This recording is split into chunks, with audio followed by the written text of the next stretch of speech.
Hey everybody, so we're going to start up a few of these. I'm not sure how much time I'll have because I have to go do a duty, but we'll see.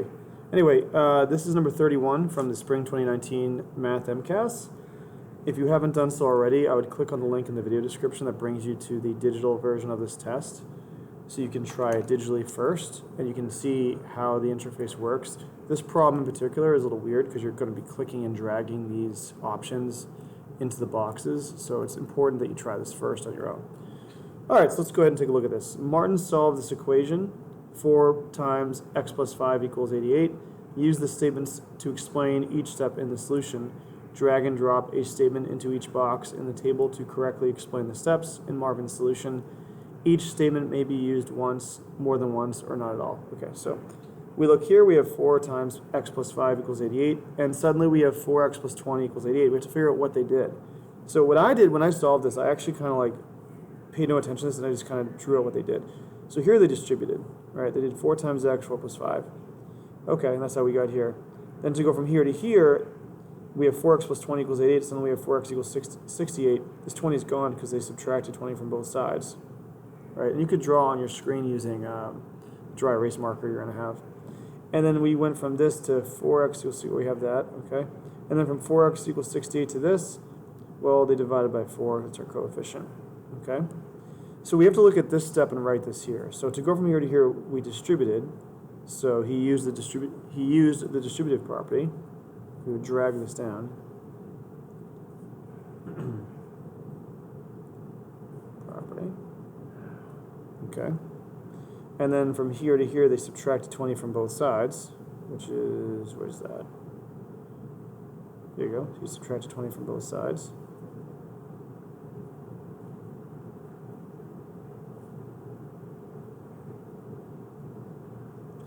And then to go from here to here, they divided both sides by 4.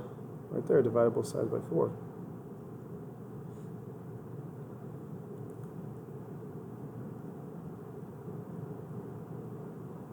Okay, pretty straightforward. Okay, I think it's a lot easier if you do the math here and then look for the explanation. And I think the dry erase would work well, or you could just write this down on your scrap paper and write it out. Okay. All right, 32. Zoom out a little more here. Each exterior angle of a regular polygon has a measure of 30 degrees. What is the total number of sides of the polygon? So here's the thing. If you add up all the exterior angles of any regular polygon, their sum, or their total, will be 360. Okay, it doesn't matter what it is. So if you took let's say you took a rectangle, right? Well, each exterior angle would be 90. If you add up 90 plus 90 plus 90 plus 90, it'll be 360. Same thing with a pentagon. You're going to find out that all the exterior angles will add up to 360. So if we know it's 30 and we're looking for how many sides there are, well, we know the number of sides will be equivalent to the number of vertices.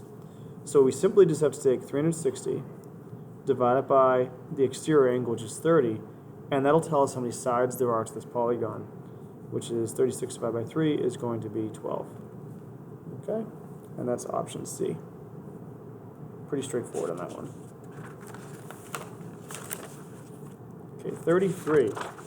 Now here's an interesting one. Part A is pretty straightforward. Part B can throw some people off. 33 here. On a map, 1 inch equals 3/4 of a mile, or 75/100ths of a mile. The distance between a museum and a library on a map is 2 inches. What is the actual distance in miles between the museum and the library? Enter your answer in the box. Well, we know 1 inch is 75/100ths, so we just multiply this by 2, and that should give us what the actual distance is, right? So 2 times this, or 3/4, and that should equal 1.5 miles. Okay, so 1.5. That part's pretty straightforward. Most people will say, okay, 1 inch is this, 2 inches is double that, okay. The actual distance between the library and bus stop is 3 miles. So now they're giving us the actual distance, not the map distance. What is the distance in inches between the library and the bus stop on the map? Okay. So there's 2 ways to solve this. There's like a double trick, and there's the idea of the formula here. So I'm going to show you the double trick here real quick, because I think it's the easiest way to solve this problem. So we know that 1.5 miles is 2 inches, okay? I know that 3 is double this. So 1.5 miles times 2 is 3 miles, right? So if the map is 2 inches for this, and this is doubled, we would simply just double that. So 2 times 2 is 4, so it would be 4 inches, okay, because this is double that. You could also think of it this way, and this is probably going to be a little confusing, but I'll write it down anyway. All right. So we know that the 1 inch, right, back to here, 1 inch times an unknown, which we'll call x, equaled 3/4 of a mile. And we can figure out what that is, right, by dividing both sides by 1 inch, and it'd be 0.75 or 7,500. So that's our conversion, basically. And what we could do is use that to find 4, right? So if we take 3 miles, right, and divide that by, let's see here, 1 second. There you go. So if we take 3 miles and divide that by our conversion here, which is 0.75, we're going to get 4 inches too. But honestly, I think it's way easier just to remember this is double that, and therefore you double the distance on the map as well, personally, in my opinion. But either way it works. All right, number 34. This is kind of a two-stepper. It's the way it's set up, all right? So we have triangle LMN, which is this one here, is similar to triangle XYZ. So triangle LMN is similar to triangle XYZ. Okay? This diagram shows some of the dimensions and the units of the triangles. So we have k plus 3, k plus 5. We have this unknown, 36 and 44. Based on the diagram, what is the length and units of xz? So we're looking for this unknown. Now we can't find that yet because all 3 sides of this have variables. We need to solve for k first, all right? And you'll notice I put the order of these letters is actually very important. Okay, so L and X match up, M and Y match up, and N and Z, which is good because these are oriented the same way, so it makes it easier when we're looking at this, which is nice. So we're going to find the value of k first. We're going to take LM, the first 2 letters, so it's k plus 3. We're going to put it over XY because that's the first 2 letters over here, which is 36. And we're going to write k plus 5. That's our NM, so our second and last, and that's going to be our second and last here is YZ over 44. And by doing that, we're going to solve for k. We're going to set up this proportion and solve for k. Okay, so we're going to get 44k plus, what's 44 times 3? That's going to be 132. And then 36 times k is 36k. And 36 times 5 is 180. It's 180. And we're simply going to solve for k, so we're going to subtract 36 from both sides. Zoom in a little more so you can see that a little better. We're going to subtract 36k from both sides.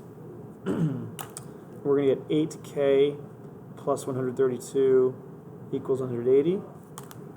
And again, this is definitely something you want to use your scrap paper for. This is how I would solve this. Are there other ways to solve this? Sure, but this is how I would do it. And this is 48. Divide by our coefficient. And we're going to find that k is equal to 6. Okay. So once we have that, we can plug these all in. So that means this is 6, this would be 9, and this would be 11. Once we have that, this is smooth sailing, okay? Because we're looking for this one, we're going to put 6 over, we're going to call this x. So 6 over x is going to be equal to, say, 9 over 36. And then we're just going to cross multiply and solve here. And we're going to get 9x equals 216. You could simplify this, by the way, but I didn't. But you could if you wanted to. And x will be equal to 24. And that's it. That's part C. So I'm going to stop there, guys, because I have to get to my bathroom duty.